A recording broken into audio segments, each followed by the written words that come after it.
All right, duels are done. We got the Daytona 500 coming up. It's going to be great. Season's about to start.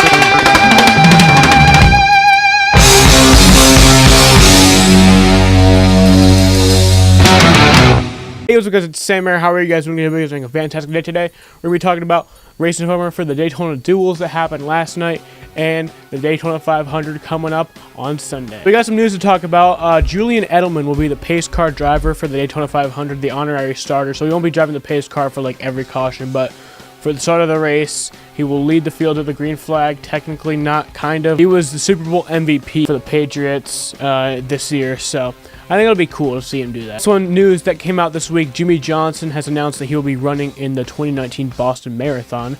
I think it's cool because he talked about how he was sitting and watching on the couch the 2013 Boston Marathon where the bomb happened, and that kind of inspired him to get into running and doing marathons and stuff like that, and he's gonna be running the Boston Marathon, so that's pretty cool, pretty big for him. All right, now we got the race rundown from the Daytona Duels, so let's do it. So it was 2 duels. Each duel was 60 laps. We had a total of 120 laps that happened. There'd be 20 drivers in each race, and early in the race, Brad Keselowski had a penalty which pretty much screwed him over for the entire rest of his duel. He pitted a tiny bit outside of the box. I don't think it was a really needed penalty. I feel like NASCAR goes too overboard with that stuff. I get like if he was like completely outside of his box, like a big part of his car was outside of the box, but it was like this much of his car was like outside of the box and they were fueling the car. I honestly think it's a dumb penalty, but a rule's a rule. I mean, there's like in last year when Justin Haley crossed the yellow line, he didn't even cross the yellow line, which that was a stupid fucking penalty because he didn't even deserve that. But like Brad Keselowski actually did break the rule. It's a dumb rule, but he broke the rule. So also about halfway through the first duel, the only caution of the night, the only caution of the 2 duels happened. Johnson made contact with Kyle Busch. Kyle Busch spun around and he ended up having a flat tire. Also his roof flaps or his hood flaps fell off his car, so I mean it didn't really make a big deal, but he was trapped a lap down and he finished the race 1 lap down, so he'll be starting towards the back of the Daytona 500. And Kevin Harvick would end up dominating the duel and he would end up winning the first duel. Now for the second duel, Alex Bowman led the race early. He led a lot of the early race. He led like 11 laps until the pit stops happened, and then he kind of drifted back.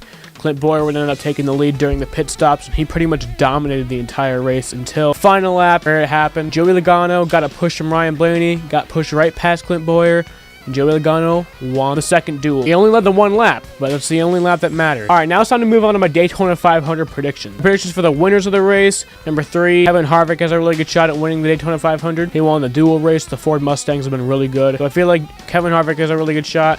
Number 2, Ryan Blaney. He's my number 2 prediction because he dominated the Daytona 500 last year and he's done really good.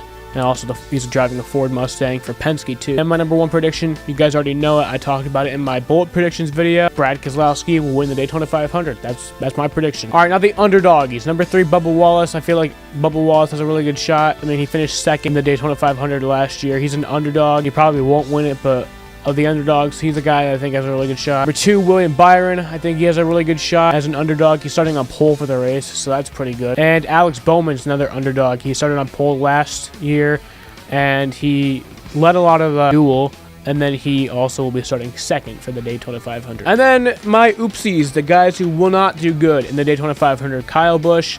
He's wrecked out of he didn't wreck out last year, but he had issues last year. And then the year before that, he wrecked out of the Daytona 500. Kyle Busch, I think he'll kind of not do too good in the Daytona 500. 2, Jamie McMurray, it'll be his last NASCAR Cup Series race. I mean, maybe not his last Cup race, but his last scheduled Cup race of his career. I feel like he's not going to do really that good. And number 1, Ryan Preece. He's an oopsie. I don't think he'll be doing very good. It's not his first start. He ran a few races back in 2015 in the Cup Series. His first start with JTG Doherty. And it's his first full season, his first race of his full season. I think Ryan Preece ain't gonna do that good. Alright guys, it's my RaceInformer. I'll do a video on Tuesday. If you guys like this video, please like on it. If you dislike this video, please dislike and a hate comment. Tell me exactly what you did wrong. Be sure to subscribe to notifications. And as always, goodbye, kitty cats.